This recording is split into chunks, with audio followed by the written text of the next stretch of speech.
ನನ್ನ ಯೇಸು ನನಗೆ ಉತ್ತಮ, ಆತನೆಂದಿಗೂ ಬದಲಾಗನು.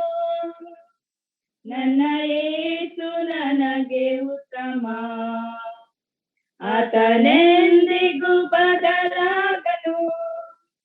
ನಿನ್ನೆಯೋ ಈ ಹೊತ್ತು ನಾಳೆಯೂ ಎಂದಿಗೂ ಆತನೆಂದಿಗೂ ನನ್ನ ಕುರುಬ.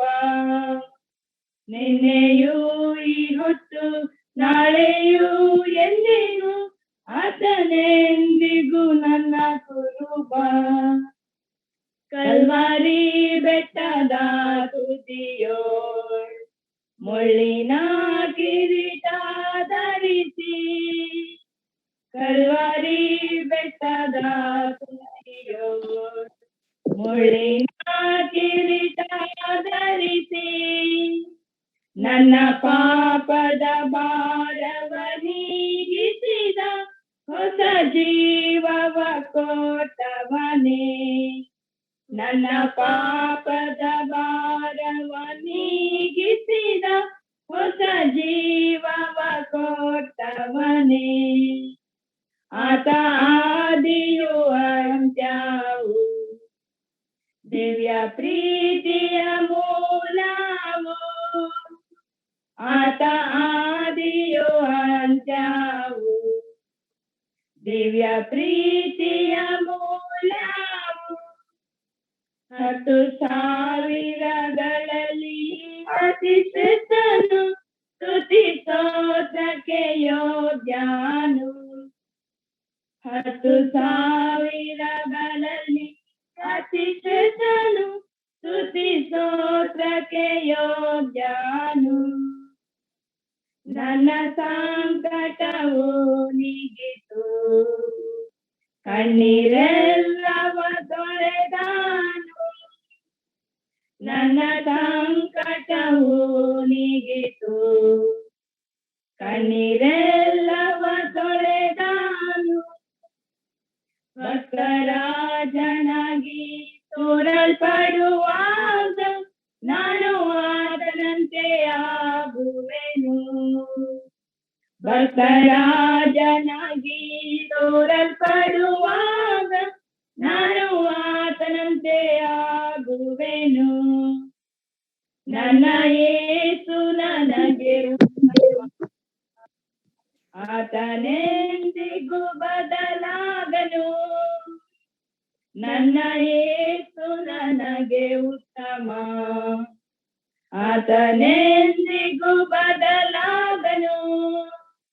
ನಿನ್ನೆಯೋ ಈ ಹೊತ್ತು ನಾಳೆಯೂ ಎಂದಿಗೂ ಆತನೆಂದಿಗೂ ನನ್ನ ಕುರುಬ. ನಿನ್ನೆಯೂ ಈ ಹೊತ್ತು ನಾಳೆಯೂ ಎಂದಿಗೂ ಆತನೆಂದಿಗೂ ನನ್ನ ಕುರುಬ. ಕಳೆದ ಸಾರಿ ನಾವು ಧ್ಯಾನ ಮಾಡಿದಂತ ಒಂದು ಮಾತು ಎಂಬುದಾಗಿ ಅಥವಾ ವಿಷಯ ಎಂಬುದಾಗಿ ನೋಡಿದಾಗ, ನಮ್ಮ ಉಭಯತರ ಸಂತೋಷವು ಪರಿಪೂರ್ಣವಾಗಬೇಕೆಂದು ಈ ಮಾತುಗಳು, ಅವು ಯಾರ ಮಾತುಗಳು? ಆ ಮಾತುಗಳಲ್ಲಿ ಎಂತಹ ಬಲವಿದೆ ಎಂಬುದಾಗಿ. ದೇವರ ಮಾತುಗಳು ಇಷ್ಟೊಂದು ಶ್ರೇಷ್ಠವಾದವುಗಳು. ಮತ್ತು ಈ ಮಾತುಗಳನ್ನ ಯಾರು ಯಾರಿಗೆ ತಿಳಿಸಿದರು, ಯಾರೊಟ್ಟಿಗೆ ಮಾತಾಡಿದರೆಂಬ ಸಂದೇಶವನ್ನ ಕಳೆದ ವಾರ ನಾವು ಧ್ಯಾನ ಮಾಡುತ್ತಾ ಬಂದೆವು. ಯೋಹಾನ ಬರೆದ ಮೊದಲನೇ ಪತ್ರಿಕೆ 1-4 ವಾಕ್ಯಗಳಿಗೆ 4 ಸಂದೇಶಗಳನ್ನು ನಾವು ಕೇಳಿಸಿಕೊಂಡಿರುತ್ತೇವೆ. ಜೀವ ಎಂಬುದಾಗಿ, ಅನ್ಯೋನ್ಯತೆ, ಮತ್ತು ಯಾರು ಅದನ್ನು ಅನ್ಯೋನ್ಯತೆಯಲ್ಲಿ ಸೇರಬೇಕೆಂಬುದಾಗಿ ಅನೇಕ ವಿಷಯಗಳನ್ನು ನಾವು ಕೇಳಿಸಿಕೊಳ್ಳಲು ಪ್ರಾಮುಖ್ಯವಾಗಿ ನಾನು ನೆನೆಸುವಂಥದ್ದು, ನಾನು ಕಲಿಯುವುದಕ್ಕೆ ದೇವರು ಬಹಳ ಈ ಗ್ರಂಥವನ್ನು ಕೊಟ್ಟಿದ್ದಕ್ಕಾಗಿ ಸಂತೋಷಪಡನಾಗಿದ್ದೇನೆ. ಮಾತ್ರವಲ್ಲ, ಪ್ರತಿನಿತ್ಯ ಅನೇಕ ಜೂಮ್ ಕೂಟಗಳಲ್ಲಿ ನಾವು ಅನೇಕ ಸಂದೇಶಗಳನ್ನು, ಸತ್ಯಾಂಶಗಳನ್ನು ಕಲಿತಾ ಇದ್ದೇವೆ. ಆದ್ದರಿಂದ ಈ ದಿನ ದೇವರ ವಾಕ್ಯವನ್ನು ನಾವು ಧ್ಯಾನ ಮಾಡೋದಕ್ಕೋಸ್ಕರವಾಗಿ ಮತ್ತೊಮ್ಮೆ ಯೋಹಾನನು ಬರೆದ ಮೊದಲನೇ ಪತ್ರಿಕೆಯ 5-10 ತನಕ ವಾಕ್ಯಗಳನ್ನು ನಾವು ನೋಡುವಾಗಿದ್ದೇವೆ. ಅದರಲ್ಲಿ ಪ್ರಾಮುಖ್ಯವಾಗಿ 5ನೇ ವಚನ ಮತ್ತು 6ನೇ ವಚನವನ್ನ ಈ ದಿನ ಸಂದೇಶಕ್ಕಾಗಿ ನಾವು ಓದಿಕೊಂಡು ನಾವು ಮುಂದೆ ಹೋಗೋಣ. ಈ ದಿನ ಸಂದೇಶಕ್ಕಾಗಿ ಯೋಹಾನ ಬರೆದ ಮೊದಲನೇ ಪತ್ರಿಕೆ 1ನೇ ಅಧ್ಯಾಯದ 5-6 ತನಕ ನಾವು ಓದಿಕೊಳ್ಳೋಣ. ನಾವು ಆತನಿಂದ ಕೇಳಿ ನಿಮಗೆ ತಿಳಿಸುವ ವಾರ್ತೆ ಯಾವುದೆಂದರೆ, ದೇವರು ಬೆಳಕಾಗಿದ್ದಾನೆ ಮತ್ತು ಆತನಲ್ಲಿ ಎಷ್ಟು ಮಾತ್ರ ಕತ್ತಲೆ ಇಲ್ಲ ಎಂಬುದೇ. ನಾವು ದೇವರ ಸಂಗಡ ಅನ್ಯೋನ್ಯತೆಯುಳ್ಳವರಾಗಿದ್ದೇವೆಂದು ಹೇಳಿ ಕತ್ತಲೆಯಲ್ಲಿ ನಡೆದರೆ ಸುಳ್ಳಾಡುವವರಾಗಿದ್ದೇವೆ, ಸತ್ಯವನ್ನು ಅನುಸರಿಸುವವರಲ್ಲ. ಆದರೆ ಆತನು ಬೆಳಕಿನಲ್ಲಿರುವಂತೆಯೇ ನಾವು ಬೆಳಕಿನಲ್ಲಿ ನಡೆದರೆ ನಾವು ಒಬ್ಬರ ಸಂಗಡಲೊಬ್ಬರು ಅನ್ಯೋನ್ಯತೆಯಲ್ಲಿದ್ದೇವೆ ಮತ್ತು ಆತನ ಮಗನಾದ ಯೇಸುವಿನ ರಕ್ತವು ಸಕಲ ಪಾಪವನ್ನು ನಿವಾರಣೆ ಮಾಡಿ ನಮ್ಮನ್ನು ಶುದ್ಧಿ ಮಾಡುತ್ತದೆ. ದೇವರ ಮತ್ತು ಸ್ತೋತ್ರ ಉಂಟಾಗಲಿ. ದೇವರು ಈ ರಾತ್ರಿಯ ಸಂದೇಶಕ್ಕಾಗಿ ವಾಕ್ಯಗಳನ್ನ ಆಸ್ವಾದಿಸಿ ತನ್ನ ದಾಸನು ಉಪಯೋಗಿಸಿಕೊಳ್ಳುವುದಾಗಿ ನಾನು ಪ್ರಾರ್ಥನೆ ಮಾಡುವನಾಗಿದ್ದೇನೆ. ಮೊದಲೆಲ್ಲರೂ ಸಹ ಮನವಿಯನ್ನು ಮಾಡುವನಾಗಿದ್ದೇನೆ. ಪ್ರಿಯರೇ, ನಾವು ಅನೇಕ ಸಾರಿ ಈ ವಾಕ್ಯ ಭಾಗಗಳನ್ನ ಧ್ಯಾನ ಮಾಡಿದ್ದೇವೆ, ಓದಿದ್ದೇವೆ, ಕೇಳಿದ್ದೇವೆ. ಅನೇಕ ಸಾರಿ ನಾವು ಬೋಧನೆ ಮಾಡುವವರಾಗಿದ್ದೇವೆ. ಈ ದಿನ ಸಂದೇಶವನ್ನು ಈಗಾಗಲೇ ಕೇಳಿಸಿಕೊಂಡಾಗ ಯೋಹಾನನ ಪತ್ರಿಕೆ, ಯೋಹಾನನು ಬರೆಯಲ್ಪಟ್ಟಂತ ಈ 3 ಪತ್ರಿಕೆಯಲ್ಲಿಯೂ, ಯೋಹಾನನು ಬರೆಯಲ್ಪಟ್ಟಂತ 5 ಪುಸ್ತಕಗಳಲ್ಲಿಯೂ ಬಹಳ ಬಹಳ ಹೆಚ್ಚಿನದಾಗಿ ಉಪಯೋಗಿಸಲ್ಪಟ್ಟಂತ ಮಾತುಗಳು ಜೀವ, ಬೆಳಕು, ಪ್ರೀತಿ ಎಂಬುದಾಗಿ ನೋಡ್ತೇವೆ. ಹಾಗಾದರೆ ಜೀವದ ಕುರಿತು ನಾವು ತಿಳಿದುಕೊಂಡಿದ್ದೇವೆ. ಜೀವ, ನಿತ್ಯ ಜೀವ, ಕರ್ತನಾದ ಯೇಸು ಕ್ರಿಸ್ತನು ನಮಗಾಗಿ ನಮ್ಮೆಲ್ಲರನ್ನ ಪ್ರೀತಿಸಿ ಆ ಶಿಲುಬೆಯಲ್ಲಿ ಪ್ರಾಣ ಕೊಡುವುದರ ಮುಖಾಂತರವಾಗಿ ನಾವು ನಿತ್ಯ ಜೀವನ ಪಡೆದುಕೊಂಡಿದ್ದೇವೆ. ಆ ನಿತ್ಯ ಜೀವ ಹೇಗೆ ಹೊಂದಿಕೊಳ್ಳಬಹುದಾಗಿ ತಿಳಿದುಕೊಂಡಿದ್ದೇವೆ. ಮತ್ತೆ ಬೆಳಕು, ಈ ಬೆಳಕಿನ ವಿಷಯವನ್ನು ನಾವು ಕಲಿತುಕೊಳ್ಳುವಾಗ ಇದು ಒಂದು ವೇಳೆ ನಾವು 2-3 ಸಂದೇಶಗಳಾಗಿ ಭಾಗಗಳಾಗಿ ನಾವು ಇದನ್ನು ಕಲಿಬಹುದು. ಇನ್ನು ಬಹಳಷ್ಟು ಕಲಿಬಹುದು. ಕರ್ತನಿಚಿತವಾದ 3 ದಿನಗಳಲ್ಲಿ ಇದರಿಂದ 3 ಅಂಶಗಳನ್ನ, 3 ಸಂದೇಶಗಳನ್ನ ಕೇಳಬೇಕೆಂಬ ಮತ್ತು ಆಸೆ ಮತ್ತು ಕಲಿಯಬೇಕೆಂಬ ಒಂದು ಹಂಬಲ ನನ್ನಲ್ಲಿದೆ. ಈ ದಿನ ಈ ಬೆಳಕಿನ ಒಂದು ವಿಷಯವಾಗಿ ನಾವು ಕೆಲವು ಪೀಠಿಕೆಯಾಗಿ ಮತ್ತು ಬೆಳಕಿನ ವಿಷಯಗಳನ್ನು ಸ್ವಲ್ಪ ನಾವು ಕಲಿಯೋಣ. ಯಾಕೆಂದ್ರೆ ಬೆಳಕು ಎಂದ ತಕ್ಷಣ ನಮ್ಮೆಲ್ಲರೂ ಬರುತ್ತದೆ ಕರ್ತನಾದ ಯೇಸು ಕ್ರಿಸ್ತನ ತಾನೇ ಹೇಳಿದಂತ ಮಾತುಗಳು. ಈ ಬೆಳಕು ಪ್ರಪ್ರಥಮವಾಗಿ ದೇವರ ತನ್ನ ಸರ್ವಸೃಷ್ಟಿಯ ಕಾರ್ಯದಲ್ಲಿ ನಾವು ನೋಡುವಾಗ ಆದಿಕಾಂಡದ 1ನೇ ಅಧ್ಯಾಯಕ್ಕೆ ಎಲ್ಲ ತಿಳಿದಂತ ವಾಕ್ಯ, ಬೆಳಕು ಇದ್ದ ತಕ್ಷಣ ನಮಗೆ ಸಿಗುವಂತ ಬೆಳಕು ಎಂಬ ಪದ ಪ್ರಾರಂಭವಾಗುವಂಥದ್ದು. ಬೆಳಕನ್ನ ದೇವರು ಪ್ರಪ್ರಥಮವಾಗಿ ಸೃಷ್ಟಿ ಮಾಡಿದ್ದನ್ನು ಗಮನಿಸ್ತೇವೆ. ಆದಿಕಾಂಡದ 1ನೇ ಅಧ್ಯಾಯದ 3ನೇ ವಚನ ನೋಡುವಾಗ, ಆಗ ದೇವರು ಬೆಳಕಾಗಲಿ ಎಂದದ್ದು, ಬೆಳಕಾಯಿತು, ದೇವರ ಬೆಳಕನ್ನು ಒಳ್ಳೆಯದೆಂದು ನೋಡಿದ ಎಂಬುದಾಗಿ ನೋಡ್ತೇವೆ. ಯಾಕಂದ್ರೆ ಈ ವಾಕ್ಯಗಳನ್ನು ಗಮನಿಸುವಾಗ ಬೆಳಕಾಗಲಿ ಅನ್ನಲೆಂಬುದಾಗಿ ದೇವರದನ್ನು ಒಳ್ಳೆಯದನ್ನು ನೋಡಿದೆನು. ಇಲ್ಲಿ ಗಮನಿಸುವಂಥದ್ದು, ದೇವರು ಬೆಳಕನ್ನು ಕತ್ತಲೆಯನ್ನು ಬೇರೆ ಬೇರೆ ಮಾಡಿ ಬೆಳಕಿಗೆ ಹಗಲೆಂದು ಕತ್ತಲೆಗೆ ಇರಲೆಂದು ಹೆಸರಿಟ್ಟೆನು. ದೇವರು ಬೆಳಕನ್ನ ಕತ್ತಲೆಯನ್ನ ಬೇರ್ಪಡಿಸಿದನು. ಹಾಗಾದ್ರೆ ಈ ದಿನ ನಾವು ಕಲಿಯುವಂಥದ್ದು, ಈ ವಾಕ್ಯವನ್ನು ಓದುವಾಗ ದೇವರು ಬೆಳಕಾಗಿದ್ದಾನೆ ಮತ್ತು ಆತನಲ್ಲಿ ಎಷ್ಟು ಮಾತ್ರ ಕತ್ತಲೆ ಇಲ್ಲ. ಆ ಕತ್ತಲೆ ಎಂದರೇನು? ಕತ್ತಲೆ ಇಲ್ಲ ಅಂದ್ರೆ ಕತ್ತಲೆಗೆ ಅನುಗುಣವಾದ, ಕತ್ತಲೆಗೆ ಸಂಬಂಧಪಟ್ಟಂತ ಕ್ರಿಯೆಗಳು, ಕೃತ್ಯಗಳನ್ನ ಮುಂದಿನ ಪಾಠದ ನಾವು ಕಲಿಯೋಣ. ಇದನ್ನ ಕಲಿಯುವಂಥದ್ದು, ದೇವರು ಪ್ರಪ್ರಥಮವಾಗಿ ಬೆಳಕನ್ನುಂಟು ಮಾಡಿದನು. ಈ ಬೆಳಕು ಏನಾಗಿತ್ತು ಎಂಬುದಾಗಿ ನಾವು ನೋಡಿಕೊಳ್ಳುವಾಗ, ಈ ಬೆಳಕು ದಾವೀದನು ಹೇಳುವಂಥದ್ದು ಕೀರ್ತನೆ 27ನೇ ಕೀರ್ತನೆಯಲ್ಲಿ, ಈ ಬೆಳಕು ಮನುಷ್ಯರಿಗೆ ಅಲ್ಲಿ ಹೇಳ್ತಾ ಇದ್ದಾನೆ, ಯೆಹೋವನು ನನಗೆ ಬೆಳಕು, ರಕ್ಷಕನಾಗಿದ್ದಾನೆ, ನಾನು ಯಾರಿಗೆ ಭಯಪಟ್ಟನು. ನಾವು ಕೇಳಿಸಿಕೊಂಡಂತ ಒಂದು ಹಾಡಿಗೆ ಇದು ಸಹ ಸಹಕಾರವಾಗಿದೆ. ಯೆಹೋವನು ನನಗೆ ಬೆಳಕು ಮತ್ತು ರಕ್ಷಕನು. ದೇವರು ಸೃಷ್ಟಿ ಮಾಡಿದ ಈ ಒಂದು ಬೆಳಕು ಮಾನವರಿಗೆ ರಕ್ಷಣೆ ಕೊಡುವಂತಾಗಿತ್ತು, ಮಾನವರನ್ನ ನಡೆಸುವಂತದ್ದಾಗಿತ್ತು. ಅದಕ್ಕಾಗಿ ಕೀರ್ತನೆಗಾರನು ತನ್ನ ಕೀರ್ತನೆಯಲ್ಲಿ ಈ ಬೆಳಕು ನನ್ನ ಕಾಲಿಗೆ, ನನ್ನ ಬಾಳಿಗೆ ಆ ದೀಪವು ಎಂಬುದಾಗಿ, ನಿನ್ನ ವಾಕ್ಯವು ನನ್ನ ಕಾಲಿಗೆ ದೀಪವು, ನನ್ನ ದಾರಿಗೆ ಬೆಳಕು ಎಂಬುದಾಗಿ 119ನೇ ಕೀರ್ತನೆ 105ನೇ ಒಂದು ವಚನ ನಮ್ಮೆಲ್ಲರಿಗೂ ಕಂಠಪಾಠವಾಗಿರುವಂತ ಒಂದು ಮಾತಾಗಿರುತ್ತೇನೆ. ಈ ಒಂದು ವಾಕ್ಯವು ಅಥವಾ ಒಂದು ಬೆಳಕು ಅಲ್ಲಿ ನೋಡುವಾಗ ರಕ್ಷಣೆಯು, ದಾರಿಗೆ ದೀಪವು, ಬೆಳಕು ಆಗಿದೆ. ಈ ಬೆಳಕು ಒಂದು ಮಾತನ್ನು ನಾವು ಗಮನಿಸುವಾಗ, ದೀಪ ಎಂಬಂತ ಒಂದು ಪದ ಬಂದ ನಂತರ ನಾವು ನೋಡೋದಾದ್ರೆ, ಈ ಬೆಳಕು ಯರೊಬ್ಬಾಮನಿಗೆ ಒಂದು ಸಂದರ್ಭದಲ್ಲಿ ಅಹೀಮಯನು ಎಂಬಂತ ಪ್ರವಾದಿ 1 ವರ್ಷಗಳ ಗ್ರಂಥದ 11ನೇ ಅಧ್ಯಾಯದ 36ನೇ ವಾಕ್ಯದಲ್ಲಿ ಈ ಬೆಳಕನ್ನ, ಈ ದೀಪವನ್ನ ಯರೊಬ್ಬಾಮನು ಸೊ ಅಲ್ಲಿ ನೋಡ್ತೇವೆ ಯೆರೊಬ್ಬಾಮನ ಮುಖಾಂತರ ಮಾತಾಡುತ್ತಿರುವಂತಹ ಅಹೀಮಿಯ ಎಂಬಂತ ಒಬ್ಬ ಪ್ರವಾದಿ ಸೊಲೊಮೋನನ ವಿಷಯವಾಗಿ ಮಾತಾಡುವಂತ ಸಂದರ್ಭದಲ್ಲಿ ಈ ಬೆಳಕು ಏನಾಗಿದೆ ಎಂಬುದಾಗಿ ತಿಳಿಸುವುದನ್ನು ಗಮನಿಸಲಾಗಿದ್ದೇವೆ. ವಾಕ್ಯವನ್ನು ಓದುವಾಗ 11ನೇ ಅಧ್ಯಾಯದ 36ನೇ ವಚನ ಹೀಗೆ ಹೇಳಲ್ಪಟ್ಟಿದೆ. ಅಲ್ಲಿ ನೋಡ್ತೇವೆ, ನಾನು ನಿನ್ನ ಹೆಸರಿಗೋಸ್ಕರ ಆರಿಸಿಕೊಂಡ ಯೆರೂಸಲೇಮ್ ಪಟ್ಟಣದಲ್ಲಿ ನನ್ನ ಸೇವಕನಾದ ದಾವೀದನ ದೀಪವು ನನ್ನ ಸನ್ನಿಧಿಯಲ್ಲಿ ಉರಿಯುತ್ತಲೇ ಇರುವಂತೆ ಅವನಿಗೆ ಅವನ ಮಗನಿಗೊಂದು ಕುಲವನ್ನು ಉಳಿಸುವೆನು.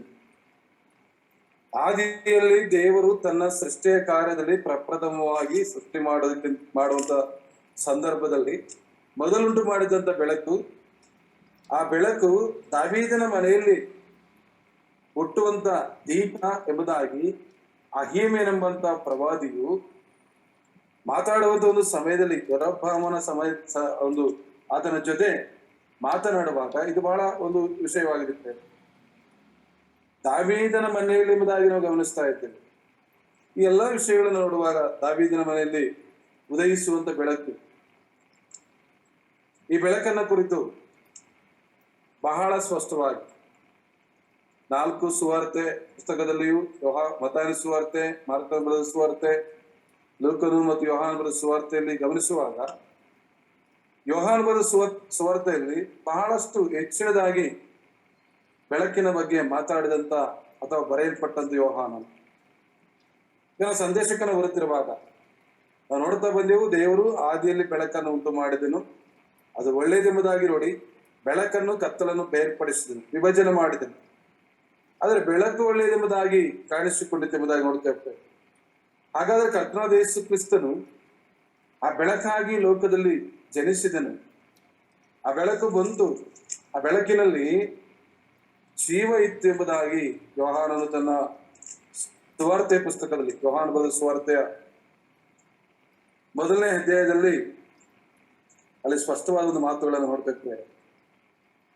ಇಲ್ಲಿ ನಾವು ಗಮನಿಸುವಾಗ ಆದಿಯಲ್ಲಿ ವಾಕ್ಯವಿತ್ತು, ಆ ವಾಕ್ಯವು ದೇವರ ಬಳಿಯಲ್ಲಿತ್ತು, ಆ ವಾಕ್ಯವು ದೇವರಾಗಿತ್ತು, ಆ ವಾಕ್ಯವೆಂಬುದು ಆದಿಯಲ್ಲಿ ದೇವರ ಬಳಿಯಲ್ಲಿತ್ತು, ಆತನ ಮೂಲಕವಾಗಿ ಸಮಸ್ತ ಉಂಟಾಯಿತು, ಉಂಟಾಗಿರುವ ಸ್ಥಳದಲ್ಲಿ ಆತನಿಂದ ಒಂದಾದರೂ ಉಂಟಾಗಲಿಲ್ಲ. ಇಲ್ಲಿ ನೋಡುವಾಗ ಆತನಲ್ಲಿ ಜೀವವಿತ್ತು, ಆ ಜೀವವು ಮನುಷ್ಯರಿಗೆ ಬೆಳಕಾಗಿತ್ತು. ಆ ಬೆಳಕು ಕತ್ತಲಲ್ಲಿ ಪ್ರಕಾಶಿಸುತ್ತದೆ, ಕತ್ತಲು ಅದನ್ನ ಮುಸುಕಲಿಲ್ಲ. ಪ್ರಿಯರೇ, ದೇವ ಜನರಾಗಿ ಇಲ್ಲಿರುವ 12ನೇ ವಾಕ್ಯದ ಪ್ರಕಾರ ಆತನನ್ನು ಅಂಗೀಕರಿಸಿ ಆತನ ಮಕ್ಕಳಾಗುವ ಅಧಿಕಾರ ಪಡೆದುಕೊಂಡ ಅವುಗಳು, ಯಾಕಂದ್ರೆ ದೇವರು ತಾನೇ ಬೆಳಕಾಗಿದ್ದಾನೆ, ಆ ಬೆಳಗ್ಗೆ ಕರ್ತನಾದ ಯೇಸು ಕ್ರಿಸ್ತನು, ಆ ಬೆಳಕಿನಲ್ಲಿ ಜೀವ ಇದೆ. ಈ ಜೀವ ಉಳ್ಳ ಬೆಳಕು, ಈ ಜೀವಿಸುವ ಬೆಳಕು ಅಲ್ಲಿ ನೋಡುತ್ತಿರುವಾಗ ಆ ಜೀವ ಮನುಷ್ಯರಿಗೆ ಬೆಳಕಾಗಿತ್ತು. ಆ ಬೆಳಕು ಕತ್ತಲಲ್ಲಿ ಪ್ರಕಾಶಿಸುತ್ತದೆ, ಪ್ರಕಾಶಿಸಲ್ಪಡುವಂಥದ್ದು. ಯೋಹಾನನು ಈ ಪತ್ರಿಕೆಯನ್ನ ಬರುವಂತ ಉದ್ದೇಶ, ನೂತನವಾಗಿ ದೇವರಲ್ಲಿ ಹುಟ್ಟಿದಂಥವ್ರು, ಹೊಸ ಜೀವನ, ಹೊಸ ಹುಟ್ಟು, ಹೊಸದಾಗಿ ಜನಿಸಿದಂಥವರು. ಹಾಗಾದ್ರೆ ಹೊಸದಾಗಿ ಜನಿಸಿದಂತ ಒಂದು ವಿಶ್ವಾಸಗಳು, ದೇವಜನರು ಅಥವಾ ಆತನ ಮಕ್ಕಳಾಗಿ ಆರಿಸಲ್ಪಟ್ಟಂತ ನಾವುಗಳು, ಕರೆಯಲ್ಪಟ್ಟಂತವರು ನಮ್ಮಲ್ಲಿ ಇಲ್ಲಿ ನೋಡ್ತಿರುವಾಗ ಆ ಬೆಳಕು ಕತ್ತಲಲ್ಲಿ ಪ್ರಕಾಶಿಸುತ್ತದೆ. ಯಾಕೆಂದ್ರೆ ಆದಿಯಲ್ಲಿ ದೇವರು ಬೆಳಕನ್ನು ಉಂಟು ಮಾಡಿದ್ದನು. ಆ ಬೆಳಕು ಕರ್ತನಾದ ಯೇಸು ಕ್ರಿಸ್ತನು ತಾನೇ ಹೇಳಿದಂತ, ಇದು ಯೋಹಾನ ಸುವಾರ್ತೆ 8ನೇ ಅಧ್ಯಾಯದ 12ನೇ ವಾಕ್ಯ, ಆತನು ಹೇಳಿದಂತ ಸ್ಪಷ್ಟವಾದಂತ ಮಾತನ್ನ ನಾವು ಗಮನಿಸುವಾಗ ಯೇಸುಸ್ವಾಮಿ ತಾನೇ ಹೇಳ್ತಾನೆ, ಇಲ್ಲಿ ನಾನೇ ಲೋಕಕ್ಕೆ ಬೆಳಕಾಗಿದ್ದೇನೆ. ಅಲ್ಲಿ ನೋಡ್ತೇವೆ, ನಾನೇ ಲೋಕಕ್ಕೆ ಬೆಳಕು, ನನ್ನನ್ನು ಅನುಸರಿಸುವ ಕತ್ತಲೆಯಲ್ಲಿ ನಡೆಯದೆ ಜೀವ ಕೊಡುವ ಬೆಳಕು. ಅವ್ರು ಎಷ್ಟೊಂದು ಶ್ರೇಷ್ಠವಾದಂತ ಒಂದು ಮಾತು. ಆ ಬೆಳಕು ಏನಾಗಿರಬೇಕು? ಜೀವ ಕೊಡುವಂಥದ್ದು. ಯಾಕಂದ್ರೆ ನಾವು ಕುಳಿತಿದ್ದೇವೆ ಪ್ರೇರೆ, ಈ ಬೆಳಕು ಈಗ ನಮ್ಮ ಮನೆಗಳಲ್ಲಿರುವಂತ ಈ ಒಂದು ವಿದ್ಯುತ್, ಈ ಬೆಳಕು ಅನೇಕ ರೀತಿಯಾಗಿ ಇದು ಸೃಷ್ಟಿ ಮಾಡಲ್ಪಟ್ಟಿದೆ. ನೀರಿನಿಂದ ಉತ್ಪತ್ತಿ ಆಗುತ್ತಾ ಇದೆ, ಸೂರ್ಯನ ಕಿರಣಗಳಿಂದ ಉತ್ಪತ್ತಿ ಆಗುತ್ತಾ ಇದೆ, ಗಾಳಿಯಲ್ಲಿ ಉತ್ಪತ್ತಿ ಆಗುತ್ತಾ ಇದೆ, ಮತ್ತು ಕೆಲವರು ಗೋಬರ್ ಗ್ಯಾಸ್ ಎಂಬುದಾಗಿ ವಿಧ ವಿಧವಾದ ರೀತಿಯಲ್ಲಿ ಪೆಟ್ರೋಲ್ನಿಂದಲೂ ಡೀಸೆಲ್ನಿಂದಲೂ ಅನೇಕ ರೀತಿಯಾಗಿ ಬೆಳಕು ಉತ್ಪತ್ತಿ ಆಗುತ್ತಾ ಇದೆ. ಈ ಬೆಳಕು ಏನಾಗ್ತಾ ಇದೆ ಎಂಬುದನ್ನು ನೋಡುವಾಗ ಜೀವ ಒಂದು ವೈರಿನಿಂದ ಮತ್ತೊಂದು ವೈರಿಗೆ, ಅನೇಕ ಬಲ್ಬ್ಗಳಿಗೆ ಆ ಬೆಳಕನ್ನು ಕೊಡುವಂಥದ್ದು. ಹಾಗಾದ್ರೆ ಏನಾಗಿರಬೇಕು? ಈ ಬೆಳಕು ಜೀವ ಕೊಡುವಂಥದ್ದಾಗಿರಬೇಕು. ಹಾಗಾದ್ರೆ ಪ್ರೇರೆ, ಕರ್ತನಾದ ಯೇಸು ಕ್ರಿಸ್ತನು ಆತನ ಬೆಳಕು, ಆ ಬೆಳಕು ಲೋಕದಲ್ಲಿ ತಿರುಗಿಸಿತು, ಅದು ಮನುಷ್ಯರಿಗೆ ಜೀವ ಕೊಡುವಂತ ಬೆಳಕಾಗಿತ್ತು. ಆ ಬೆಳಕೇ ಕರ್ತನಾದ ಯೇಸು ಕ್ರಿಸ್ತನೆಂಬುದಾಗಿ ಯೋಹಾನನು ಸ್ಪಷ್ಟವಾಗಿ ಹೇಳುತ್ತಿದ್ದಾನೆ. ಆ ಜೀವವು ಮನುಷ್ಯರಿಗೆ ಬೆಳಕಾಗಿತ್ತು, ಆ ಬೆಳಕು ಕತ್ತಲಲ್ಲಿ ಪ್ರಕಾಶಿಸುತ್ತದೆ. ಅದರಲ್ಲಿ ಕರ್ತನಾದ ಯೇಸು ಕ್ರಿಸ್ತನ ತಾನೇ ಲೋಕಕ್ಕೆ ಬೆಳಕೆಂಬುದಾಗಿ ಹೇಳಿದಾಗ ಮತ್ತು ಆತನು ಹೇಳಿದ್ದು, ದೇವರು ಬೆಳಕನ್ನುಂಟು ಮಾಡಿದನು, ಆ ಬೆಳಕೆ ಕರ್ತನಾದ ಯೇಸು ಕ್ರಿಸ್ತನು. ಹಾಗಾದ್ರೆ ಯೇಸು ಕ್ರಿಸ್ತನು ಹೇಳಿದಂತ ಉತ್ತಮವಾದಂತ ಮಾತು, ನಾವು ಸಂತೋಷ ಪಡುವಂಥದ್ದು. ಆತನು ಹೇಳುತ್ತಿದ್ದಾನೆ ಮತ್ತಾಯ ಸುವಾರ್ತೆ 5:14 ನೀವು ಲೋಕಕ್ಕೆ ಬೆಳಗಾಗಿದ್ದೀರಿ. ಯೇಸು ಕ್ರಿಸ್ತನು ಬೆಳಕಾಗಿರುವಾಗ ಆತನನ್ನ ಎಷ್ಟು ಮಾತ್ರಕ್ಕೂ ಕತ್ತಲೆ ಮುಸುಕಲಿಲ್ಲ. ಆತನ ಬೆಳಕು ಜೀವ ಕೊಡುವ ಬೆಳಕಾಗಿತ್ತು, ಜೀವಿಸುವಂತ ಬೆಳಕಾಗಿತ್ತು, ಪರಿಶುದ್ಧವಾದಂತ ಬೆಳಕಾಗಿತ್ತು. ಆ ಬೆಳಕನ್ನ ಎಷ್ಟು ಮಾತ್ರಕ್ಕೂ ಕತ್ತಲೆ ಆವರಿಸಲಿಲ್ಲ. ಕತ್ತಲೆ ಬರೋದಕ್ಕೆಲ್ಲ ಆಸ್ಪದವೇ ಇಲ್ಲ. ಆ ಬೆಳಕು ಈಗ ಯಾರಾಗಿದ್ದಾರೆ? ನೀವು ಲೋಕಕ್ಕೆ ಬೆಳಕಾಗಿದ್ದೀರಿ. ತನ್ನ ಶಿಷ್ಯರ ಸಂಗಡ ಪರ್ವತ ಪ್ರಸಂಗ ಮಾಡುವಾಗ ಆತನು ಹೇಳಿದಂತ ಸ್ಪಷ್ಟವಾದ ಮಾತು, ಈ ಒಂದು ಬಿರುದು, ಆತನ ಬೆಳಕಾಗಿದ್ದಾರೆ. ಆತನನ್ನು ನಂಬಿ ಆತನನ್ನು ಅಂಗೀಕರಿಸಿಕೊಳ್ಳುವ, ಆತನ ಮೇಲೆ ಭರವಸೆಡುವಂತ ಆತನ ಮಕ್ಕಳಾಗಿರುವಂತ ನಾವೆಲ್ಲರೂ ಸಹ ಏನಾಗಿದ್ದೇವೆ ಎಂಬುದಾಗಿ ನೋಡುವಾಗ ಬೆಳಕಾಗಿದ್ದೀರಿ ಎಂಬುದಾಗಿ ನೋಡ್ತಾ ಇರ್ತೇವೆ. ನಾವು ಬೆಳಕಾಗಿದ್ದೇವೆ ಯಾವಾಗ ಯಾರ್ಯಾರ ಅಂಗೀಕರಿಸಿದ ಎಂಬುದಾಗಿ ನೋಡ್ತಾ ಇದ್ದೀವಿ. ಅಂಗೀಕರಿಸಿಕೊಂಡ ಮೇಲೆ ಯೇಸು ಕ್ರಿಸ್ತನಲ್ಲಿ ನಂಬಿಕೆ ಇಟ್ಟಂತ ನಂತರ ನಾವು ಬೆಳಕಾಗಿದ್ದೇವೆ. ಬೆಳಕಾಗಿರುವ ನಾವುಗಳು, ನಾವು ಕಂಡುಕೊಂಡಂತ ಬೆಳಕು ಜೀವ ಕೊಡುವಂತ ಬೆಳಕಾಗಿದೆ, ಜೀವಿಸುವಂತ ಬೆಳಕಾಗಿದೆ. ಆ ಜೀವದಲ್ಲಿ ಆ ಬೆಳಕಿನಲ್ಲಿ ನಿತ್ಯ ಜೀವ ಇದೆ. ಈ ಬೆಳಕು ಅನೇಕರಿಗೆ ಪ್ರಕಾಶ ಕೊಡುವಂತದ್ದಾಗಿದೆ. ಈ ಬೆಳಕನ್ನ ಹೊಂದಿರುವ ನಾವುಗಳು, ಈ ಬೆಳಕನ್ನ ಬೆಳಕೆ ಎಂಬುದಾಗಿ ಹೆಸರನ್ನು ಪಡೆದಿರುವಂತ ನಾವು ಹೇಗೆ ಜೀವಿಸಬೇಕು, ಈ ಬೆಳಕನ್ನು ಪಡೆದಂತ ನಾವುಗಳು ಏನು ಮಾಡಬೇಕೆಂಬುದಾಗಿ ಭಕ್ತನಾದ ಪೌಲನು ಬರೆಯಲ್ಪಟ್ಟಂತ ತನ್ನ ಪತ್ರಿಕೆಗಳಲ್ಲಿ ಯೋಹಾನನಿಗೆ ಈ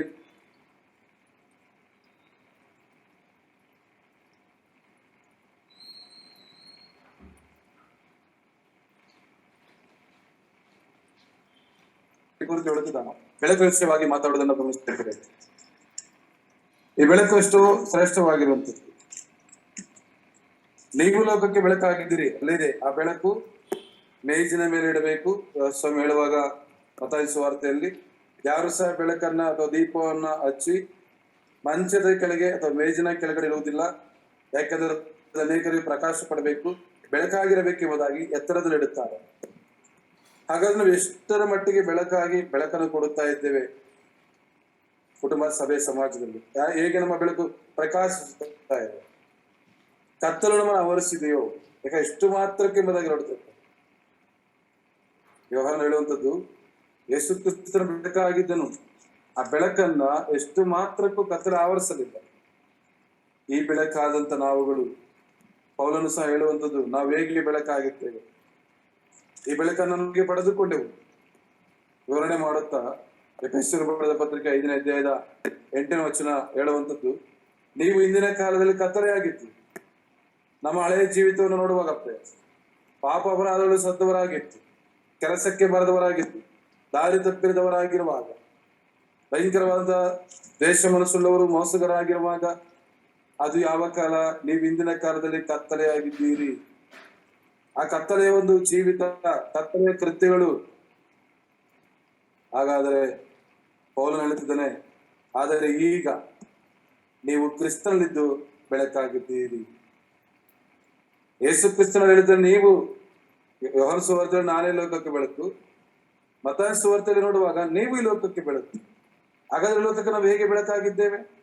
ಕತ್ತಲೆಯಲ್ಲಿದ್ದಂಥವರು, ಕತ್ತಲೆಗೆ ಸಂಬಂಧಪಟ್ಟ ಕೃತ್ಯಗಳನ್ನು ಮಾಡಿದಂತ ನಾವು, ಕರ್ತನಾದ ಯೇಸು ಕ್ರಿಸ್ತನು ಪಾಪ ಪರಿಹಾರಕನು, ಕತ್ತಲೆಯಲ್ಲಿ ಗಾಢಂಧಕಾರದಲ್ಲಿದ್ದಂತ ನಮ್ಮನ್ನು ಬಿಡಿಸಿ ತನ್ನ ಪ್ರಿಯಕುಮಾರನಾದ ಯೇಸು ಕ್ರಿಸ್ತನ ರಾಜ್ಯದೊಳಗೆ ಸೇರಿಸುವುದಕ್ಕಾಗಿ ಪರವನ್ನ ಬಿಟ್ಟು ಭೂಮಿಗೆ ಬಂದು ನನ್ನ ಪಾಪಕ್ಕಾಗಿ ಸತ್ತು ಹೂಣಲ್ಪಟ್ಟು ಸತ್ತೊಳಗಿದ್ದಂತ ದೇವರು, ಆತನಲ್ಲಿ ಜೀವ ಇತ್ತು, ಆ ಜೀವವು ಬೆಳಕಾಗಿತ್ತು ಎಂಬುದಾಗಿ ನೋಡುವಾಗ ಪ್ರೇರೆ, ಕತ್ತಲೆಯಾಗಿದ್ದೀರಿ, ಆದರೆ ಈಗ ನೀವು ಕ್ರೈಸ್ತನಲ್ಲಿದ್ದು ಬೆಳಕಾಗಿದ್ದೀರಿ.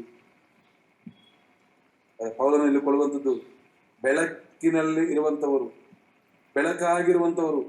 ಅದನ್ನ ಹೇಳ್ತಿದ್ದೇನೆ, ಬೆಳಕಿನವರಂತೆ ನಡೆದುಕೊಳ್ಳು.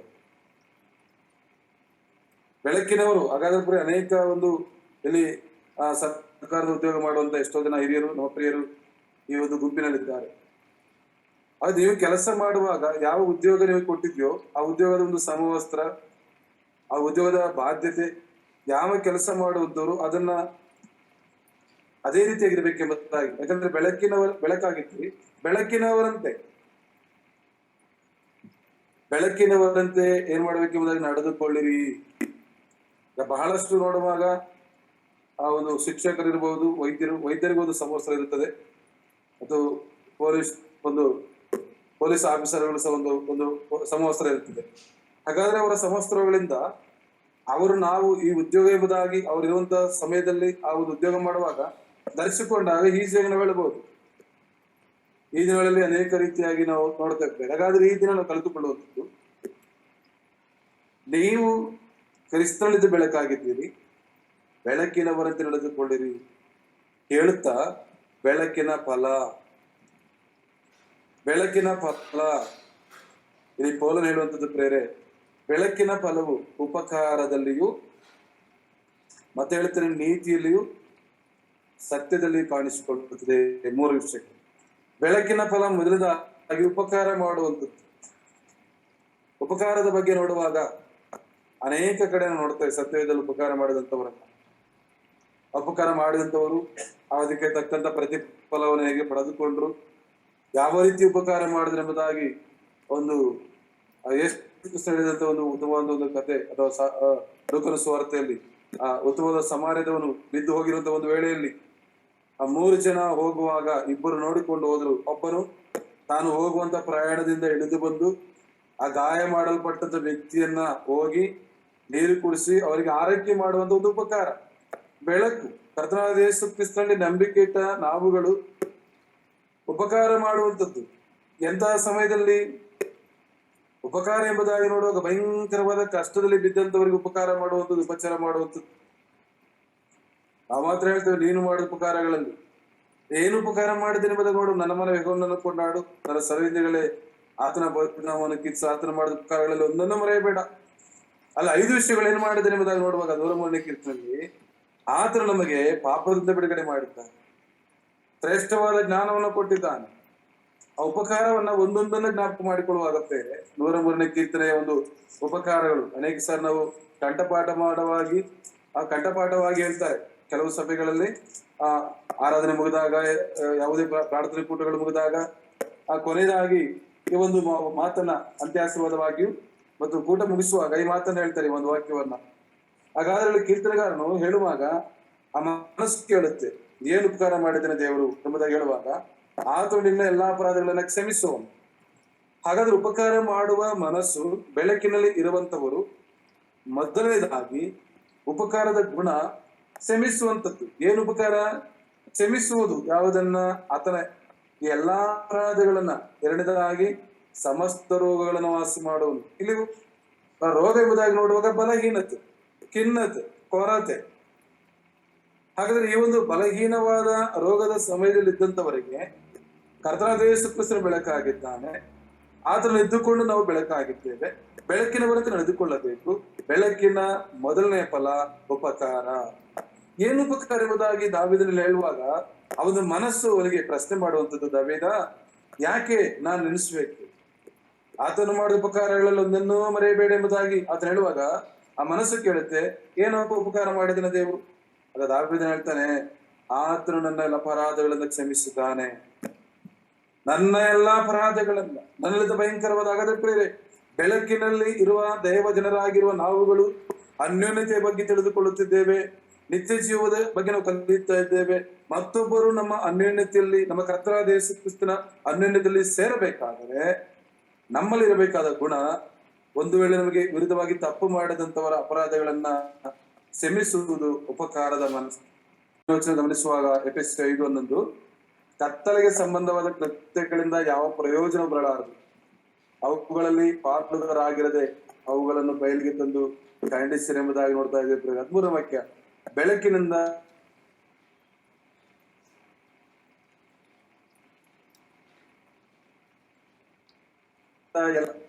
ನಿಜವನ್ನು ತೋರಿ ದೇವರ ಮಹಾಕೃಪೆಯಿಂದ ಪೌಲನು ಮತ್ತೊಮ್ಮೆ ಹೇಳುವಂತ ಒಂದು ಮಾತು, ಬೆಳಕಿನವರ ತಿಳಿದುಕೊಳ್ಳಿರಿ, ಬೆಳಕಿನ ಫಲ ಉಪಕಾರದಲ್ಲಿಯೂ ನೀತಿಯಲ್ಲಿಯೂ ಸತ್ಯದಲ್ಲಿಯೂ ಕಾಣಿಸಿಕೊಳ್ಳಬೇಕು. ಮತ್ತೊಮ್ಮೆ ಪೌಲನು ಈ ಬೆಳಕಿನ ಬಗ್ಗೆ ಮಾತಾಡುತ್ತಾ 1 ತೆಸ್ಸಲೋನಿಕದವರಿಗೆ ಬರೆದ ಮೊದಲನೇ ಪತ್ರಿಕೆಯ 5ನೇ ಅಧ್ಯಾಯದ 5ನೇ ವಾಕ್ಯದಲ್ಲಿ ಮತ್ತೊಮ್ಮೆ ಬೆಳಕಿನ ವಿಷಯವನ್ನು ಹೇಳೋದನ್ನು ಗಮನಿಸುತ್ತೇವೆ ಪ್ರೇರೆ. ತೆಸ್ಸಲೋನಿಕದವರಿಗೆ ಬರೆದ ಪತ್ರಿಕೆ 1ನೇ ಅಧ್ಯಾಯದ 5ನೇ ವಚನ, 5ನೇ ಅಧ್ಯಾಯದ 5ನೇ ವಚನ, ನೀವೆಲ್ಲರೂ ಬೆಳಕಿನವರು ಹಗಲಿನವರು ಆಗಿದ್ದೀರಷ್ಟೇ. ಎಷ್ಟೊಂದು ಸ್ಪಷ್ಟವಾದಂತ ಒಂದು ಮಾತು. ನೀವೆಲ್ಲರೂ ಎಂಬುದಾಗಿ ಹೇಳ್ತಾರೆ.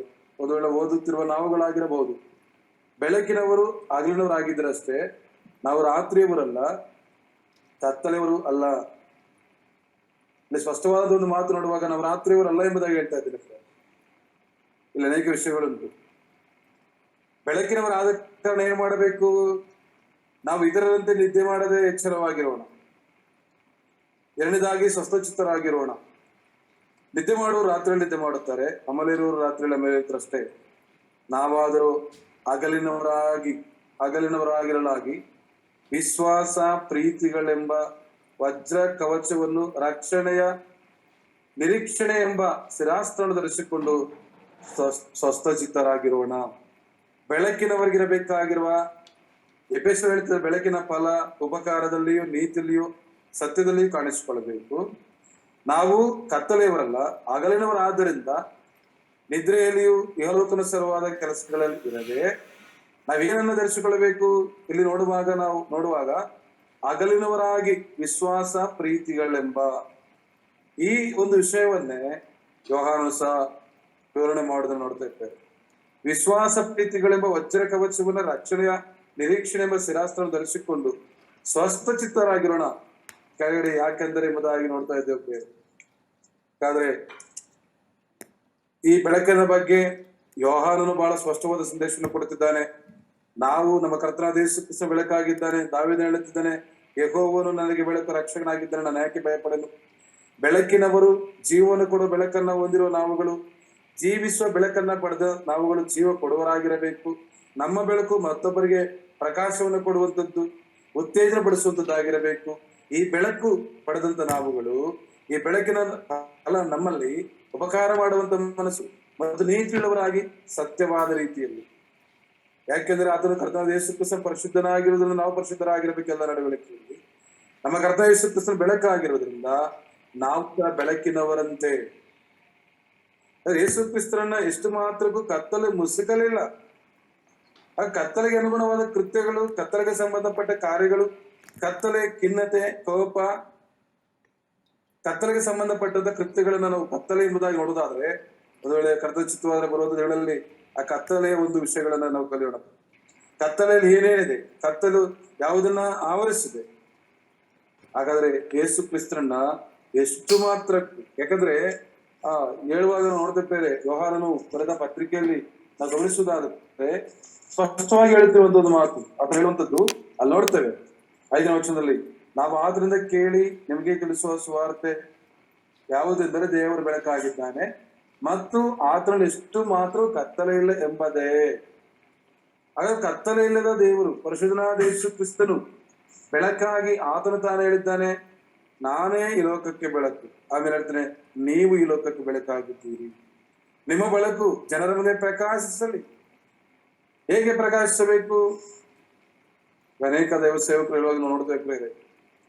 ಮದುವೆ ಮಂಟಪಗಳು, ಗೃಹ ಪ್ರವೇಶ ಅಥವಾ ಅಂಗಡಿಗಳಲ್ಲಿ ಆಪರೇಷನ್ ಮಾಡುವಾಗ ಕೆಲವು ಲೈಟಿಂಗ್ ಅನ್ನು ಹಾಕಿರ್ತಾರೆ. ನಮ್ ಕಡೆ ಸೀರಿಯಲ್ ಸೆಟ್ ಅಂತ ಹೇಳ್ತಾರೆ.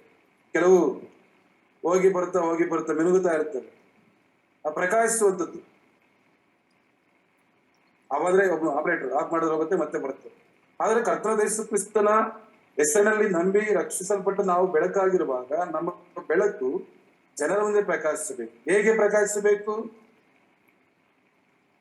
ಪೌಲ ಹೇಳ್ತಿದ್ದಾನೆ, ಬೆಳಕಿನ ಫಲ ಉಪಕಾರ ಮಾಡುವಂತದ್ರಲ್ಲಿ ಅನೇಕ ಕಷ್ಟ ಸಂಕಟದಲ್ಲಿ ಅಪರಾಧಗಳನ್ನ ಕ್ಷಮಿಸಿದ ಎಂಬುದಾಗಿ ತನ್ನ ಮನಸ್ಸಿಗೆ ದಾವೀದನು ಹೇಳುವಾಗ ಭಯಂಕರ ದೀನ ಸ್ಥಿತಿಯಲ್ಲಿದ್ದಂಥವರು, ಸಹಾಯ ಮಾಡುವಂಥದ್ದು, ಉಪಕಾರದ ಬಗ್ಗೆ ನೋಡುತ್ತಾ ಹೋದರೆ ಪ್ರಿಯರೇ ಅನೇಕ ವಿಷಯಗಳನ್ನು ನೋಡ್ತೇವೆ. ಉಪಕಾರ ಮಾಡುವಂಥ ವಿಷಯಗಳನ್ನ ನಾವು ಗಮನಕ್ಕೆ ತರುವಾಗ ನೋಡ್ತೇವೆ ಹೇಗೆ ಉಪಕಾರ ಮಾಡಿದ್ರು, ಉಪಕಾರವನ್ನ ಹೊಂದಿದರೆಂಬುದಾಗಿ ನಾವು ಬಹಳ ಸ್ಪಷ್ಟವಾಗಿ ಯೋಸೇಫನ ವಿಷಯವಾಗಿ ಕಲಿಯುವಾಗ, ಹಳೆ ಒಡಂಬಡಿಕೆಯಲ್ಲಿ ಯೋಸೇಫನು ಆ ಒಂದು ರಾಜನ ಮನೆಯಲ್ಲಿ ತಪ್ಪು ಮಾಡದಿದ್ದರು ಆ ಶಿಕ್ಷೆಗೆ ಒಳಪಟ್ಟು ಸೆರೆಮನೆಯಲ್ಲಿದ್ದಾಗ ತನ್ನ ಜೊತೆಯಲ್ಲಿದ್ದಂಥವರು ಆ ದರ್ಶನಗಳನ್ನು ಹೇಳುವಾಗ ಅವರು ಹೋಗಿ ರಾಜನಿಗೆ ತಿಳಿಸಿದಾಗ ಅವರು ಯೋಸೇಫನಿಗೆ ಮಾಡಿದಂಥ ಉಪಕಾರ. ಮತ್ತು ಗೂಢಾಚಾರರು ಯೆಹೋಶುವನ ಗ್ರಂಥದಲ್ಲಿ ಸೂಳೆಯದರ ಹಾಬಳ ಎಂಬುದಾಗಿ ನೋಡ್ತೇವೆ. ತನ್ನ ಮನೆಯಲ್ಲಿ ಹೋದ ಗೂಢಾಚಾರನ ದೇವಜನರನ್ನ ಮನೆಯಲ್ಲಿ ಇಟ್ಟುಕೊಂಡು ಅವರಿಗೆ ಆಯ್ಕೆ ಮಾಡಿದಂತ ಒಂದು ಉಪಕಾರ. ಯೋನಾಥನು ದಾವೀದನಿಗೆ ಮಾಡಿದಂತ ಒಂದು ಉಪಕಾರ. ಬೇರೆ ಅನೇಕ ಜನರನ್ನು ನೋಡ್ತೇವೆ. ಪೌಲ ಶೀಲರು ಸೆರೆಮನೆಯಿದ್ದುಕೊಂಡು ಅಕಸ್ಮಾತ್ ಭೂಕಂಪವಾದಾಗ ಆ ಸುವಾರ್ತೆನ ಕೇಳಬೇಕೆಂಬುದಾಗಿ ಸೆರೆಮನೆಯುವಂತವನು ನಾನು ರಕ್ಷಣೆ ಮಾಡ್ಬೇಕಾದ್ರೆ ಏನ್ ಮಾಡ್ಬೇಕೆಂಬುದಾಗಿ ಹೇಳಿದಾಗ ಅವರು ಸುವಾರ್ತೆ ಕೇಳಿದ ನಂತರ ಅವರನ್ನ ಮನೆಗೆ ಕರೆದುಕೊಂಡು ಹೋಗಿ ಅವರಿಗೆ ಆಗಿದ್ದ ಗಾಯಗಳನ್ನ, ಆ ಪೆಟ್ಟುಗಳನ್ನ ತೊಳೆದವರಿಗೆ ಮಾಡಿದಂತ ಒಂದು ಉಪಕಾರ. ಸತ್ಯವೇದದಲ್ಲಿ ಅನೇಕ ರೀತಿ ಉಪಕಾರಗಳನ್ನ ನೋಡ್ತಾ ಇದ್ದೀವಿ. ಮತ್ತು ಆ ಒಂದು ಉಪಕಾರ ಏನಾಗಿದೆ, ಉಪಕಾರದಲ್ಲಿ ಮತ್ತು ನೀತಿ. ಉಪಕಾರ ಮಾಡುವಂತ ನೀತಿ ಎಂಬುದಾಗಿ ಹೇಳುವಾಗ ಅದು ನೀತಿಯಲ್ಲಿ, ಯಾಕೆಂದ್ರೆ ನಿನ್ನ ಎಡಗೈಯಿಂದ ಕೊಟ್ಟಿದ್ದು ಬಲಗೈ ಸಹ ಅದು ಗೊತ್ತಾಗಬಾರದು ಎಂಬುದಾಗಿ ನೋಡುವಾಗ, ಅದು ಉಪಕಾರ ಮಾಡುವಾಗ ಕೆಲವು ಉಪಕಾರ ಮಾಡಿದಂಥವರು ನಾನು ಮಾಡಿದ್ದೇನೆ ಎಂಬುದಾಗಿ ಹೆಸರುಗಳನ್ನ ಹಾಕಿಕೊಳ್ಳುವಂಥದ್ದು ಅನೇಕ ಹೇಳ್ತಾರೆ. ಈಗ ಆ ಸಂದೇಶಗಳನ್ನು ಕೇಳಿಸಿಕೊಳ್ಳುವಾಗ ಪ್ರೇರೆ ಹೆಚ್ಚಿನಾಗಿ ಸಭೆಗಳಿಗೆ ಚರ್ಚ್ ಕಟ್ಟೋದಕ್ಕೆ ಏನಾದ್ರು ಕೊಟ್ರೆ, ಒಂದು ಫ್ಯಾನ್ ಕೊಟ್ರೆ 3 ರೆಕ್ಕೆಗಳಲ್ಲಿ ಅವರ ಹೆಸರುಗಳು, ಒಂದು ವಾಚ್ ಕೊಟ್ಟೋದ್ರ ಮೇಲೆ ಅವರ ಹೆಸರು, ಮನೆತನ ಅಥವಾ ಯಾವುದೇ ರೀತಿಯ. ನೀನು ಮಾಡಿದಂತ ಉಪಕಾರ, ನಿನಗೆ ಉಪಕಾರ ಮಾಡಲು ಹೇಳಿದಂತ ಕೇವಲ ಕರ್ತನಾದ ಯೇಸು ಕ್ರಿಸ್ತನಿಗೆ ಮಾತ್ರ ತಿಳಿದಿರಬೇಕು. ಉಪಕಾರ ಮಾಡಿ ಅದೇನಾಗಿರ್ಬೇಕು, ನೀತಿಯುಳ್ಳದಾಗಿರ್ಬೇಕು, ಅದು ಸತ್ಯದಲ್ಲಿ ಕಾಣಿಸಿಕೊಳ್ಳಬೇಕು. ಮತ್ತೊಂದು ವಾಕ್ಯವನ್ನು ಓದಿಕೊಂಡು ಈ ರಾತ್ರಿ ಈ ಸ್ವಲ್ಪ ಸಂದೇಶವನ್ನ, ಬೆಳಕಿನ ಬಗ್ಗೆ ಬಹಳ ವಿಶಾಲವಾದಂತ ಸಂದೇಶವಿದೆ. ಕರ್ತನ ಚಿಕ್ಕವಾದ ಬರುವ ದಿನಗಳಲ್ಲಿ ಈ ಬೆಳಕನ್ನ ಯಾರು ನೋಡಿದರು, ಈ ಬೆಳಕನ್ನು ಅವರು ಹೇಗೆ ಹಿಂಬಾಲಿಸಿದರು, ಆ ಬೆಳಕಿನಿಂದ ಏನನ್ನ ಕಲಿತುಕೊಂಡರು, ಮತ್ತು ಬೆಳಕು ಹೇಗೆ ಅವ್ರನ್ನ ಬದಲಾಯಿಸಿ ಮತ್ತು ಎಂಬುದಂತ ಆ ಸಂದೇಶಗಳಿಗೋಸ್ಕರವಾಗಿ ನಾವು ಬರುವ ದಿನಗಳಲ್ಲಿ ನಾವು ಕಲಿಯೋಣ ಪ್ರೇರೆ. ಈ ರಾತ್ರಿ ಸ್ವಲ್ಪ ವಿಷಯವಾಗಿ ನಾವು ಕಲಿಯುವಾಗ ಮತ್ತೊಂದು ವಾಕ್ಯ ಭಕ್ತನಾದ ಪೌಲನು ಹೇಳಿದಂತ ಒಂದು ಉತ್ತಮವಾದಂತ ಮಾತು ಬೆಳಕಿನ ವಿಷಯವಾಗಿ ರೋಮಾಪುರದವರಿಗೆ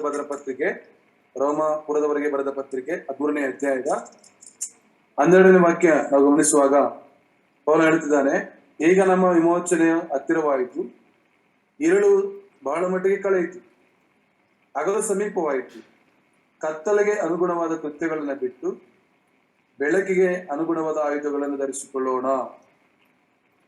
ಅಲ್ಲಿ ಕೆಲವು ವಿಷಯಗಳು ಹೇಳಿದ್ದಾನೆ ಪ್ರೇರೆ. ಸ್ವಲ್ಪ ನೋಡುವಾಗ ದುಂದೌತಣ, ಕೊಡಿಗತನಗಳಲ್ಲಾಗಲಿ, ಕಾಮ ವಿಲಾಸ ನಿರ್ಲಜ್ಜ ಕೃತ್ಯಗಳಲ್ಲಾಗಲಿ, ಜಗಳ ಹೊಟ್ಟೆ ಕಿಚ್ಚುಗಳಲ್ಲಾಗಲಿ ಕಾಲ ಕಳೆಯದೆ ಹಗಲು ಹೊತ್ತಿಗೆ ತಕ್ಕ ಹಾಗೆ ಮಾನಸ್ಥರಾಗಿ ನಡೆದುಕೊಳ್ಳೋಣ. ದೇಹದ ಆಸೆಗಳನ್ನು ಪೂರೈಸಿ ಚಿಂತಿಸದೆ ಕರ್ತನಾದ ಯೇಸು ಕ್ರಿಸ್ತನ ಧರಿಸಿಕೊಳ್ಳಿರುವುದಾಗಿ ಪ್ರೇರೆ. ಇಲ್ಲಿ ಪೌಲನು ಬೆಳಕಿಗೆ ಅನುಗುಣವಾದ ಆಯುಧಗಳೆಂಬುದಾಗಿ ಹೇಳುತ್ತಾ ಮತ್ತು ಕತ್ತಲೆಗೆ ಸಂಬಂಧಪಟ್ಟ ಈ ಕೃತ್ಯಗಳನ್ನ ಬಿಟ್ಟು ಸ್ಪಷ್ಟವಾದ ಒಂದು ಮಾತು ಈ ರಾತ್ರಿ ಆತನ ಮಕ್ಕಳಾಗಿ ಕೂಡಿ ಬಂದಂತ ನಮ್ಮೆಲ್ಲರಿಗೂ ಆತನು ಹೇಳುವಂತ ಒಂದು ಮಾತೇನೆಂದರೆ, ಮಾನಸ್ಥರಾಗಿ ನಡೆದುಕೊಳ್ಳೋಣ, ಬೆಳಕಿನವರಾಗಿ ನಡೆದುಕೊಳ್ಳೋಣ. ಬೆಳಕಿನ ಫಲ ಏನಾಗಿರಬೇಕು, ಕರ್ತನ ಯೇಸು ಕ್ರಿಸ್ತ ಲೋಕದಲ್ಲಿರುವಾಗ ಯಾವ ಕಾರಣಕ್ಕೂ ಎಷ್ಟು ಮಾತ್ರಕ್ಕೂ ಆತನ ಕತ್ತಲೆ ಆವರಿಸಲಿಲ್ಲ ಎಂಬುದಾಗಿ ನೋಡ್ತೇವಲ್ಲ ಪ್ರೇರೆ. ಕತ್ತಲೆ ಆವರಿಸಿದ ಹಾಗೆ ಬೆಳಕಿನಲ್ಲಿದ್ದುಕೊಂಡು ಬೆಳಕಿನಂತೆ ಜೀವಿಸಿದಂತ, ಈ ಲೋಕಕ್ಕೆ ಬೆಳಕಾಗಿ ಬಂದು ಮಾನವ ರಕ್ಷಣೆಗೋಸ್ಕರವಾಗಿ ಕಲವರಿ ಶಿಲುಬೆಯಲ್ಲಿ ಪ್ರಾಣವನ್ನು ಕೊಟ್ಟು ಸ್ವರಕ್ತವನ್ನು ಸುರಿಸಿ ಆ ರಕ್ತದಲ್ಲಿ ನಮ್ಮನ್ನ ತೊಳೆದು ಶುದ್ಧೀಕರಿಸಿ ತಾನು ಬೆಳಕು, ನಮ್ಮನ್ನು ಬೆಳಕೆಂಬುದಾಗಿ ಬೆಳಕಿನ ಒಂದು ಬಿರಿದು ಆ ಬೆಳಕೆಂಬ ಜೀವನ ನಮಗೆ ಕೊಟ್ಟು ನಿತ್ಯ ಜೀವದ ಬಾಧ್ಯಸ್ಥರಾಗಿ ನಮ್ಮನ್ನ ನೇಮಿಸಿ ಅದು ಅಂಗೀಕಾರ ಮಾಡಿಕೊಂಡು ನಾವುಗಳು ಆ ಬೆಳಕಿನವರಾಗಿದ್ದೇವೆ ಎಂಬುದು ಶ್ರೇಷ್ಠವಾದ ಹೆಸರನ್ನು ಕೊಟ್ಟು ಬೆಳಕಿನವರಂತೆ ನಡೆದುಕೊಳ್ಳಲಿ. ಮತ್ತು ಬೆಳಕಿನ ಫಲ, ಬೆಳಕಿನ ಆಯುಧಗಳು, ಬೆಳಕಿನ ಗುಣಗಳು ಏನೆಂಬುದಾಗಿ ಕಲಿಯೋದಕ್ಕೋಸ್ಕರವಾಗಿ ಪೌಲನು, ಶಿಷ್ಯನಾದ ಯೋಹಾನನು, ಹಳೆ ಒಡಂಬಡಿಕೆಯಲ್ಲಿ ಸಹ ಅನೇಕರು ಬೆಳಕನ್ನು ಹಿಂಬಾಲಿಸಿದ ಇಸ್ರಾಯೇಲರು ಅವರು ಸಂಚಾರ ಮಾಡುವಾಗ ಅರಣ್ಯದಲ್ಲಿ ಪ್ರೇರೆ ಸುಮಾರು 45 ವರ್ಷಗಳ ಕಾಲ ಹೇಗೆ ಆ ಬೆಳಕನ್ನು ಅವರು ಹಿಂಬಾಲಿಸಿದರು. ಅವರು ಅವಿಧೇಯರಾದರೂ ಸಹ ಅವರಿಗೆ ಬೆಳಕು ಎಂಬುದಾಗಿ ನೋಡ್ತೇವಲ್ಲ. ಹಾಗಾದ್ರೆ ಬೆಳಕಿನ ಫಲ, ಬೆಳಕನ್ನು ಹಿಂಬಾಲಿಸಿದಂತ ಅನೇಕರು ಆ ಬೆಳಕು ಕರ್ತನಾದ ಯೇಸು ಕ್ರಿಸ್ತನು, ಆ ಬೆಳಕನ್ನು ಧರಿಸಿಕೊಂಡದ್ದು ನಾವುಗಳು ಈಗ ಕ್ರಿಸ್ತನಲ್ಲಿದ್ದು ಎಂಬುದಾಗಿ ನೋಡ್ತಾ ಇದ್ದೇವೆ. ಕ್ರಿಸ್ತನಿದ್ದು ಬೆಳಕಾಗಿರೋ ನಾವುಗಳು ಬೆಳಕಿನವರಂತೆ ನಡೆದುಕೊಳ್ಳೋಣ. ಬೆಳಕಿನ ಫಲ ಉಪಕಾರ, ನೀತಿ, ಸತ್ಯದಲ್ಲಿರುವ ಹಾಗೆ ಮಾನಸ್ಥರಾಗಿ ಪರಿಶುದ್ಧರಾಗಿ ಜೀವಿಸಿ ಕರ್ತನ ಮಹಿಮೆಗಾಗಿ ಜೀವಿಸೋಣ. ಕರ್ತನು ಈ ಚಿಕ್ಕ ಸಂದೇಶವನ್ನ ಆಶೀರ್ವದಿಸಲಿ. ದೇವರ ನಮಕ್ಕೆ ಸ್ತೋತ್ರ ಉಂಟಾಗಲಿ.